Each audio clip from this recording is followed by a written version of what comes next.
Ibinahagi ni OG Diaz, isang showbiz insider, ang isang chismis na nakarating sa kanya hinggil sa naging dahilan ng pagpunta ni Daniel Padilla sa dressing room ng kanyang ex-girlfriend na si Catherine Bernardo sa isang kamakailang event. Ayon kay OG, nakarating sa kanya ang balitang nagkaroon ng lakas ng loob si Daniel na makipagkita kay Catherine matapos niyang malaman na wala pa roon ang ina ng aktres, si Mommy Min Bernardo. Sa pinakabagong episode ng Showbiz Updates na ipinalabas noong Huwebes ika-12 ng Disyembre, inilahad ni OG na may mga chismis na nagsasabing nagkaroon ng pagkakataon si Daniel na kausapin si Catherine nang hindi pa dumating ang kanyang ina. Ayon sa mga narinig ni OG, may nagbigay daw ng impormasyon kay Daniel na magandang pagkakataon ito para kausapin si Catherine, kaya't hindi na niya pinalampas ang pagkakataon. Ang chika pa nga, may nagtimbre kay Daniel na samantalahin ang chance na puntahan si Catherine habang hindi pa raw dumarating si Mommy Min, sabi ni OG. Binanggit pa niya na kung totoo man ang chismis na nagkita ang dalawa, isang magandang bagay umano iyon dahil, kahit hindi magkaayos bilang magkasintahan, sana magawa nilang maging maayos o magkaibigan. Bagamat sinabi ni OG na hindi niya matitiyak kung ano ang pinag-usapan ng dalawa, ipinahayag niya ang kanyang opinyon na sana ay magkaayos na sila bilang mga ex at makipag-ugnayan ng maayos sa kabila ng kanilang pagkakahiwalay. Para kay OG, hindi naman kailangan magbalikan ang dalawa, ngunit maganda kung magkaibigan na lamang sila bilang respeto sa isa't isa at sa mga taon na pinagsamahan nila sa kanilang relasyon. Ang isyu ng pagkikita ni Daniel at Catherine sa likod ng mga eksena sa ABS-CBN Christmas Special ay naging laman ng mga usap-usapan sa social media at sa mga fans ng dalawa. Bagamat walang formal na pahayag na inilabas mula sa mga aktor hinggil dito, ang mga chismis ay patuloy na nagpapalakas ng interes at imahinasyon ng mga tagahanga.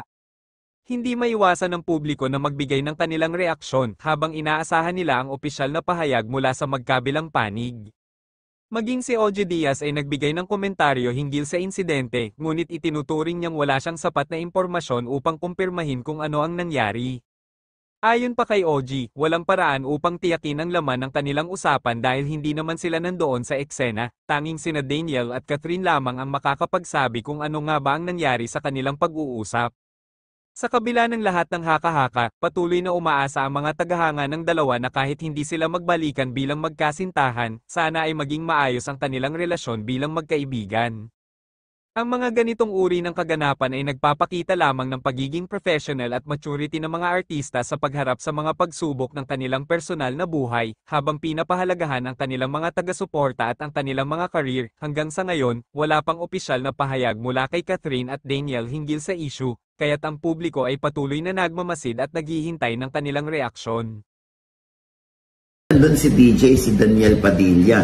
May picture nga sila dyan, ayan ni Vice Ganda while rehearsing. Akala ko may picture sila ni Catherine Bernardo. Wala, para yata tinraffic talaga ng bongga. Talaga? Oo, talagang hindi sila pinagtabi sa stage man ito o sa production number, wala silang ganon. Solo talaga si Catherine. So hindi sila nagkita? Naku, eto na nga. According to my source, pwedeng linawin ito ni Catherine o ni DJ o ng mga nakakita o mga kasama nila. Ayun, yun nga ang chika sa akin. Nagkita ang dalawa. Si Catherine at si Daniel. Paano? Ay, naku. Dasal lang. Ha? Hindi. Bakit?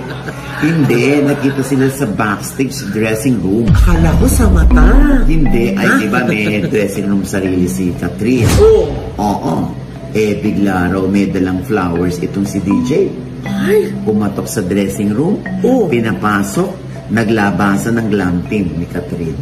At hinayaan ng dalawa na makapag-usap. Yun lang naman yung nakarating sa akin. Pero kung ikukumpirma nila ito o i-deny nila ito, wala rin namang problema. Oo, kasi nakarating lang naman. Malay naman namin na wala nga kami doon. Oo. So, hindi natin alam kung ano pinag-usapan nung dalawa. Gaano katagal? Ayun ang hindi natin masabi, no? Siguro matagal-tagal din, pero syempre, yung mga glam team daw talagang, ay, ang taray.